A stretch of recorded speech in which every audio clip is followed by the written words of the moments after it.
How do I like go next page? Click. Okay, how do I go to previous page? Hit the back arrow.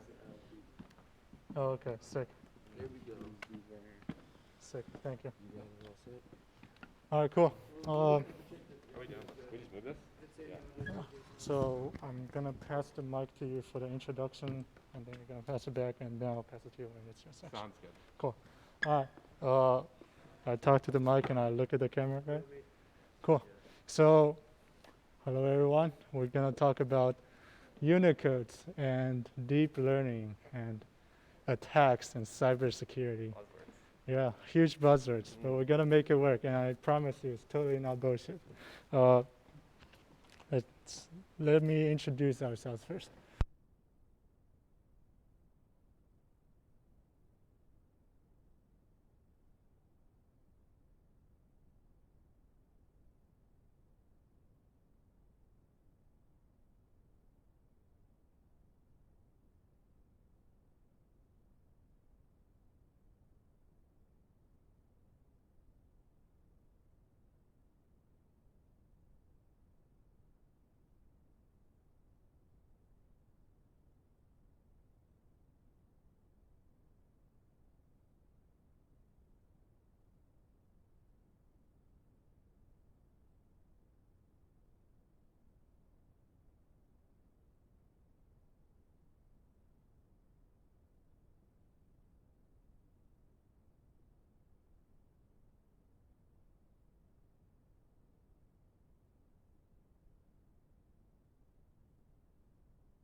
Okay. Can you just unmute on Zoom? When did I lose audio? There you go. You're good now. Okay. So Switch let it. me. It's just the computer mic now, so you can just Yes. put that down if you want. Okay, sounds good. Yeah. You talking next time? All right, cool. So let me, since we lost Mike a few minutes ago, let me. So we use Unicode for. Okay. So we use Unicodes for international characters. We also use Unicodes for emojis, and it's the predominant standard you use in software these days on web browsers, emails, whatever you use, it's all Unicode. And inside Unicodes, there are more than 100,000 of them, but among them, there are characters that look alike, which we term them as homoglyphs. And what hackers can do is to use different characters in Unicodes that look alike visually. And this allows them to create stuff like domain names that look visually identical. So here we have an example of something that looks like apple.com, but actually makes use of Cyrillic characters, which are not Latin characters, which is the typical characters we see in the ASCII character set. And so this is not the app, and this is not the English apple.com. This is a Cyrillic apple.com. So these two are technically two different domain names, but they look visually identical to users. So we can easily see that this can create security risks where we have malicious domains posing as legitimate ones and doing social engineering and users will click on those links in the emails. You see where this is going. And this also has other security uses or hacking uses where you can, if you're trying to plagiarize someone's essay, we all have online schooling these days. So it's easy to plagiarize something, but they have these plagiarism detectors, and plagiarism detectors can get fooled too. So if you replace all the characters in your essay with the visually identical characters that look the same to the instructor, but are encoded differently to the computer, then the plagiarism detector wouldn't see that you're plagiarizing. So there's a lot of security applications in this. And there are some defenses against these attacks. And here I'm going to primarily talk about the phishing defenses, because that's where most of the uses of these characters are. So there's this defense called the Punico defense. And Punico is a form of encoding where normally we have a Unicode encoding. So we see on the bottom right, we have some Unicode characters, A, B, 2. And so this is how it usually looks. But under Punicode encoding, it gets encoded into a bunch of English characters that look nothing like the Unicode characters. So this can allow the browsers to encode, to present the domains differently so that the users don't get fooled into clicking on them. And however, this can be evaded. As earlier, we see that if they use all the characters on the same international script from the same language, then this can evade with the Punico defense. There's also stricter Punicode encoding for non-ASCII domains. That is to, basically this prevents the displays of any Unicode characters. However, this doesn't work well outside of English-speaking countries, right? If you have a bunch of Italians and they need to make use of the Italian scripts, then if you only allow English characters in your domain name, you will prevent the legitimate use of Unicode characters. That decreases something called the usability of your security products. And further down the list, we have stuff like blacklisting and whitelisting, stuff like preventing users from visiting certain website or only allowing users to visit certain website. I'm sure if any of you have dealt with censorship in schools or in your family website, this would be a huge problem where there are just so many useful websites out there, right? If you only allow the users to visit a certain subset of them, it prevents a lot of the normal day-to-day use of internet browsing.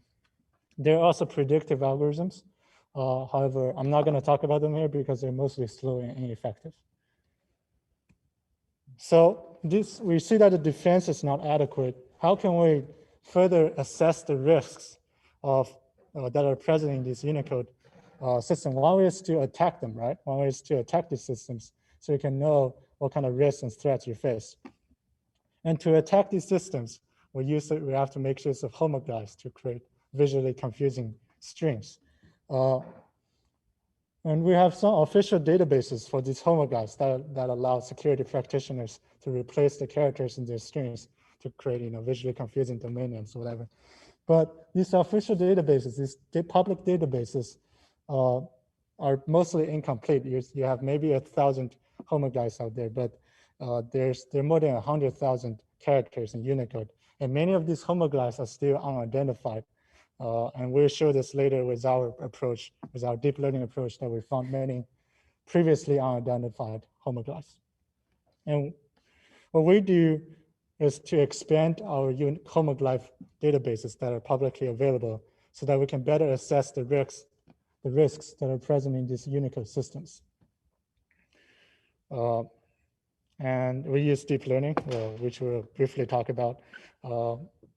And we have a bunch of words here that might not make sense to you at the moment, but Cooper will go in later to share what they mean with these words. We quantify our approaches, we quantify our results, and we also present an attempt at clustering homoglyphs into different clusters.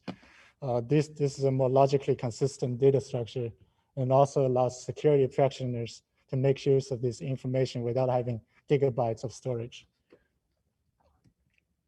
So before we get into the technical details, let me show you what we got to, if we can see it, then it's easier to understand what's going on.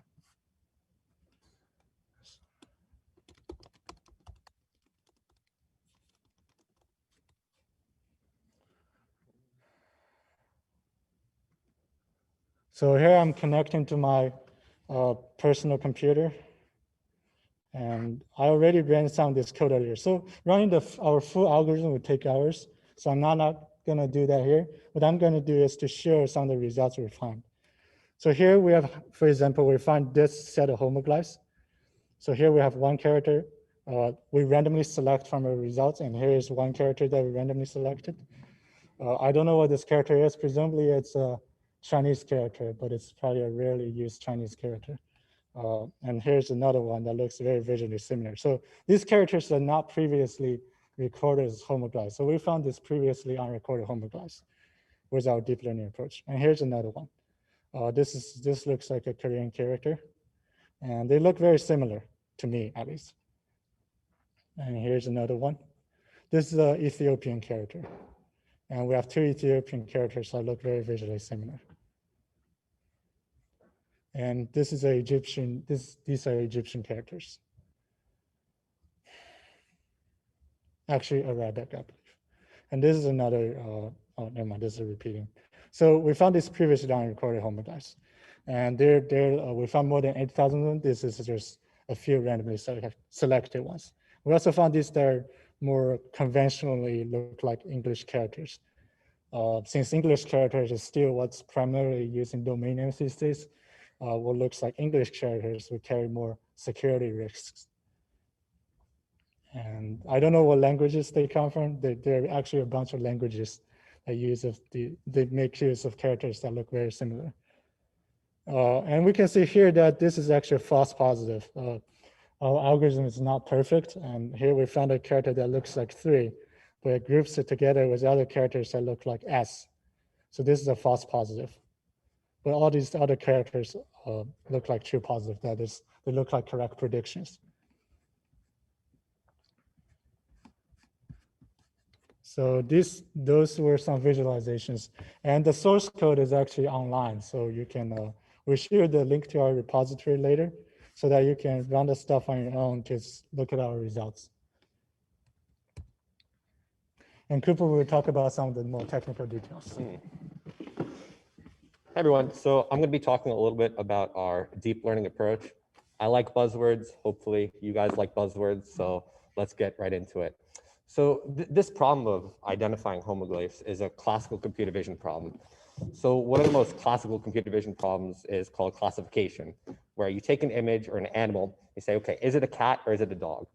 But we can't really use classification for our problem because we don't know the ground truth homoglyphs. We're trying to predict new ones. So what we use is embedding learning. And the idea of embedding learning is that we take our images or our rendered characters, and we try to find an embedding function. And the idea of an embedding function is, like I said, we take our images as input and we try to generate relative information. So let's say when we're looking at faces, if I'm comparing two faces, I might look at the eyes, I might look at your noses, and I might try to compare the two. Well, this doesn't really work for something like a neural network. So we have to generate quantifiable features. And the idea of these embeddings, or the feature embeddings, is that similar features, or the homoglyphs themselves, will have feature embeddings that are very close to each other. So it's pretty hard to see the top right corner. But let's say we were trying to generate feature embeddings for animals. The idea is if we pass in an image of a golden retriever and something like a chihuahua, those two are both dogs, and we want those two to have very close feature embeddings. And we chose for our architecture, we chose to use a neural network and deep learning because we know that neural networks and deep learnings are great universal function approximators. They're great at evaluating nonlinear problems.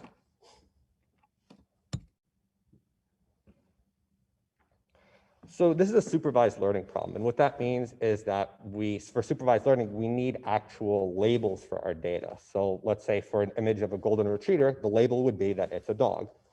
But the problem is that we don't have labels. We don't know what the actual homoglyphs are. One thing that's interesting is that there are existing databases of homoglyphs out there, but we think that they're not really great. And the reason for that is out of all the collection of Unicode characters, 75% are either Chinese, Japanese, or Korean. And we found these were really unrepresented in these databases. So we thought that we could come up with better ones.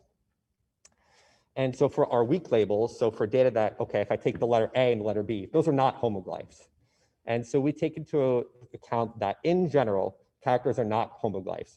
If there are 150,000 Unicode characters and we take 2 random points, there's a very, very high probability those are not homoglyphs. So another thing that we take into account is data augmentation. So like I mentioned, there are 150,000 Unicode characters. And what's really interesting is that for many of these Unicode characters, there aren't many fonts for a majority of them, specifically because for the Chinese, Japanese, and Korean characters of fonts. And that's a problem with when training neural networks, because our neural networks can pick up patterns like, okay, if a certain character takes up this pixel or it has a specific shape, it can learn unhealthy patterns. So anyways, we'll use data augmentation. And the idea is that when we render so if we were rendering the character A, it would exactly look like the letter A. Transformations like rotation, scaling. And this form of data augmentation is really great. It's classical in computer vision problems because it's kind of like we're generating new data. We're letting our neural network learn on more data than it originally had.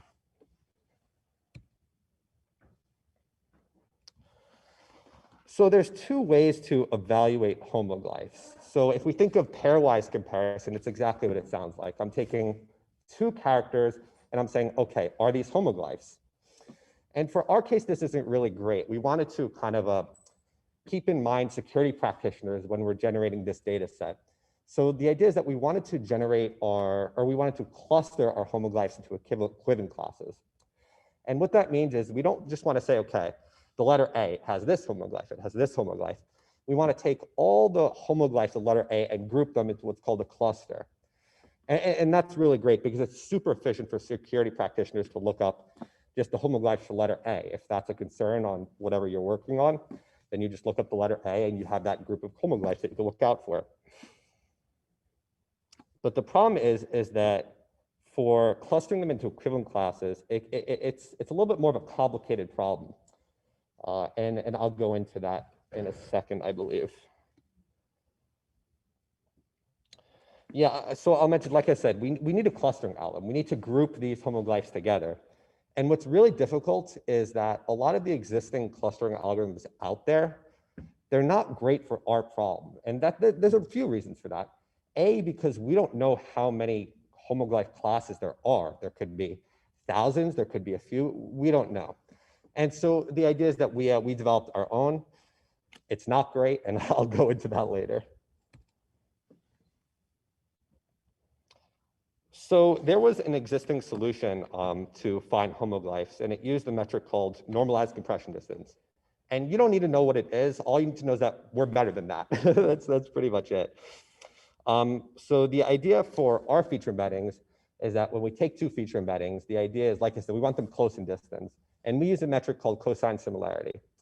And the idea is if they have a very high cosine similarity, then it's a homoglyph. The existing method, which uses normalized compression distance, it has a low distance and it has a homoglyph. And if you look at the precision versus recall chart on the right here, which basically just takes into account how great your predictions are, the greater the area under the curve, the better the algorithm. And you can see our algorithm is in blue and theirs is in orange. And we beat them by a lot, which I believe I'll go into later as well. What's up? I hate math. Well, I'm a data scientist, so I probably shouldn't, but I don't know, I guess I hate myself. Exactly. I am a nerd, yeah, but I think we're probably all nerds. Anyways, so that's our metric for just pairwise comparison, cosine similarity. But we need a metric for evaluating how bad or great our clusters are. And what we use is a metric called mean best intersection over union.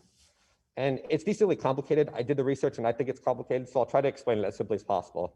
If we have 2 sets, basically, and the sets contain characters, we take the intersection of the sets and we take the union of the sets and we divide the 2. That might not make sense. If you have questions after, I'll go into it. I'm probably running out of time, so I'll continue forward. But we compared our metrics for the clustering algorithms, which you see on the bottom right here, with just a naive baseline, which is, okay, it doesn't do its job well at all. And you could see that our metrics improved by a lot. So 0.592 compared to 0.43. But it's still not great, which I'll get into later. So like I said, our clustering algorithm is far from perfect. There are existing algorithms out there that can drastically improve it. And for future research, we would implement that. Also, we never addressed homoglyphs composed of multiple characters. So if you guys could think of the lowercase letter C and the capital letter I, that would kind of form a D, and that would be considered a homoglyph under the right font. But we don't take those into account. And also, if you were looking at the predictions that Perry was showing before, you can probably argue that those aren't great homoglyphs. We would need subject matter experts to come in and evaluate those homoglyphs. And that's the presentation.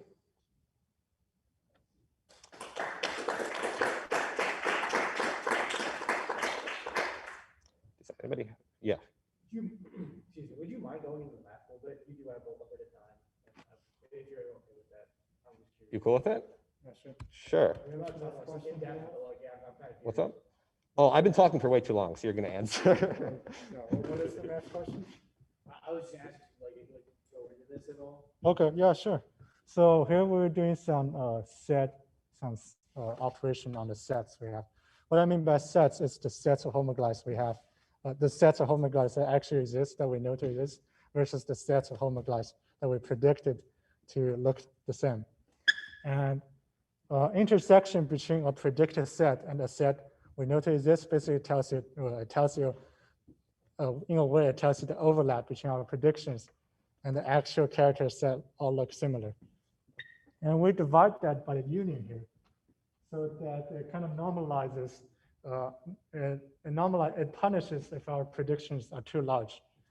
So for example, if I just predict that all the characters are homoglyphs that they belong to the same set, then, or if you want to be more mathematically accurate, if they belong to the same equivalence class, then if I just predict all the characters belong to the same equivalent class, then it's going to have 100% intersection with whatever ground truths, whatever homoglyphs actually exists, because if we just say that every character must belong to that, and it always exists. But if we divide it by the union of their size, the cardinality of the union, then it punishes when our prediction gets too large. So that's just the metric. That's just the way for us to quantify how good our predictions are.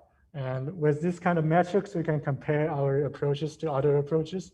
And then we can say, who actually has the better approach. It's not just that we use deep learning, then we must do better. It's that we actually have the numbers to show you, the right metrics to show you that our approach actually outperforms other approach. So that's why we did this.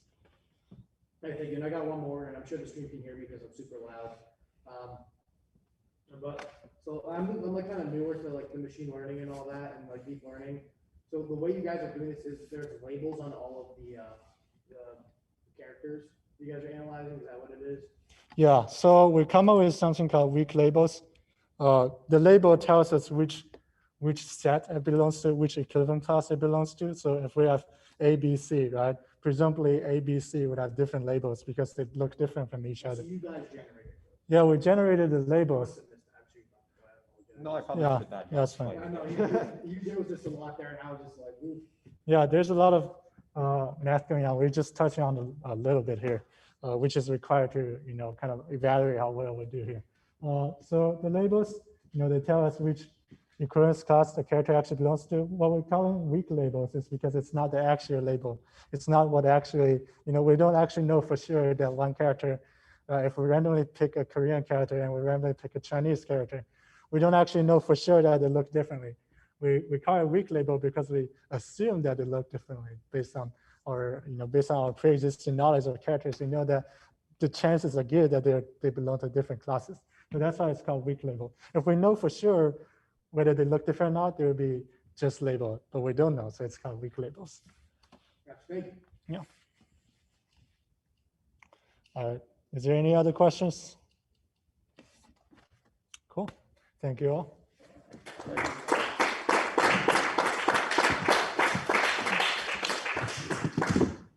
You need your laptop? Oh, thank you. Yes. Thank you guys. Oh, you got the old one? Yeah, take that one. Yeah, the new ones are better. Wait, you're giving us the trash one. No, these are